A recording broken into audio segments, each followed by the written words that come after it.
जीवन में मौन का महत्व उस समय और भी स्पष्ट हो जाता है जब हम समझते हैं कि शांति केवल बाहर नहीं बल्कि भीतर की स्थिति है। गौतम बुद्ध ने मौन को एक शक्तिशाली साधन के रूप में प्रस्तुत किया है, जो न केवल आत्मनिरीक्षण का माध्यम है बल्कि वह शक्ति भी है जो दूसरों को हमारी ओर खींचती है। जब हम चुप रहते हैं तो हमारी उपस्थिति बोलती है और लोग हमारे पास आते हैं, हमारी शांति और संतुलन से प्रभावित होते हैं। बुद्ध की शिक्षाएं बताती है कि जितना अधिक हम शब्दों से मुक्त होते हैं उतना ही हम अपने अंदर की सच्चाई को समझ पाते हैं। प्राचीन समय की बात है, गौतम बुद्ध अपने शिष्यों के साथ एक हरे भरे शांत जंगल में ठहरे हुए थे। वह समय समय पर अपने शिष्यों को जीवन के गहरे रहस्यों की शिक्षा दिया करते थे। एक दिन बुद्ध ने मौन व्रत धारण किया।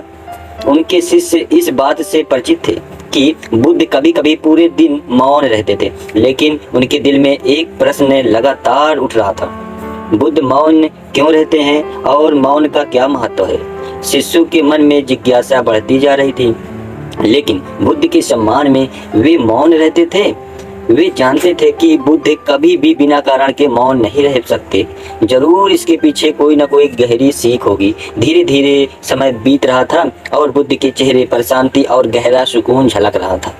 वह बैठे हुए थे, आंखें हल्की सी बंद, जैसे ध्यान की अवस्था में।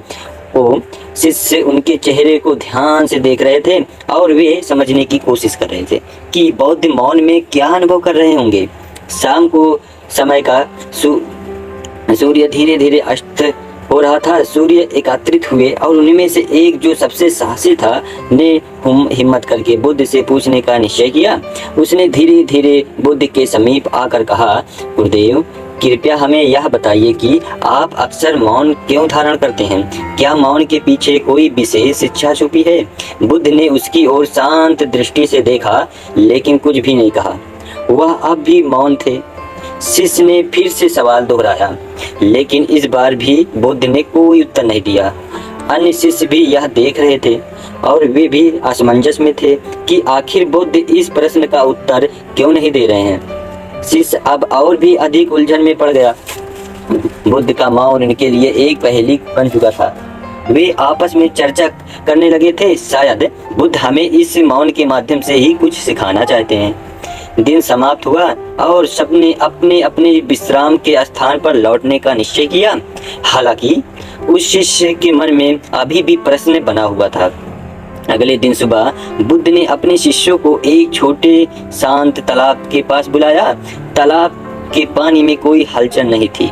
सूरज की किरणें पानी पर गिर रही थी लगातार और वह एकदम शांत, निर्मल और साफ दिखाई दे रहा था। सभी शिष्य बुद्ध के चारों ओर बैठे ध्यानपूर्वक देखने और सुनने के लिए तैयार थे। बुद्ध ने एक पत्थर उठाया और उसे तालाब में फेंक दिया। जैसे ही पत्थर पानी में गिरा, तालाब में लहरें उठने लगी। पानी में एक हलचल पैदा हुई और लहरें किनारों तक पहुंचने लगी। शिष्य ध्यान से उस दृश्य को देख रहे थे, लेकिन वे समझ नहीं पा रहे थे कि यह मौन के साथ कैसे जुड़ा हुआ है। कुछ क्षणों के बाद जब पानी फिर से शांत हो गया, बुद्ध ने शांति से कहा, इस तालाब को देखो, जब तक इसमें कुछ नहीं गिरता यह शांत ही रहता है, लेकिन जब पत्थर गिरता है तब लहरें उठने लगती है। ठीक वैसे ही हमारा मन है। जब हमारे बाहरी विचार को उत्तेजना हमारे मन में प्रवेश करती है तो हमारे विचारों को हलचल होने लगती है और हम अशांत हो जाते हैं। लेकिन जब हम मौन रहते हैं तब यह तालाब की तरह शांत हो जाता है। मौन वह स्थिति है जहां हमारे भीतर कोई हलचल नहीं होती और हम अपने वास्तविक स्वभाव को समझने लगते हैं। शिष्य ध्यान से बुद्ध की बात को सुन रहे थे। उन्होंने यह महसूस किया कि मौन केवल बाहर की शांति नहीं है बल्कि भीतर की शांति का प्रतीक है। बुद्ध ने आगे कहा, जब हम मौन होते हैं तो हम अपनी ऊर्जा को सुरक्षित रखते हैं। अधिक बोलने से हमारी ऊर्जा बिखर जाती है, लेकिन जितना हम कम बोलेंगे उतनी ही हमारी ऊर्जा मजबूत होगी और उसे संभालना आसान होगा। बुद्ध ने अपनी बात को और स्पष्ट करते हुए कहा, जिस तरह तालाब का पानी शांत होता है वैसे ही शांत मन दूसरों को भी अपनी ओर खींचता है। जब तुम चुप रहते हो तुम्हारे मौन से एक विशेष प्रकार की शक्ति उत्पन्न होती है जो लोगों को आकर्षित करती है। वे तुमसे बातें करना चाहेंगे, तुम्हारे विचार जानना चाहेंगे, क्योंकि मौन अपने आप में एक बहुत ही बड़ा संवाद है।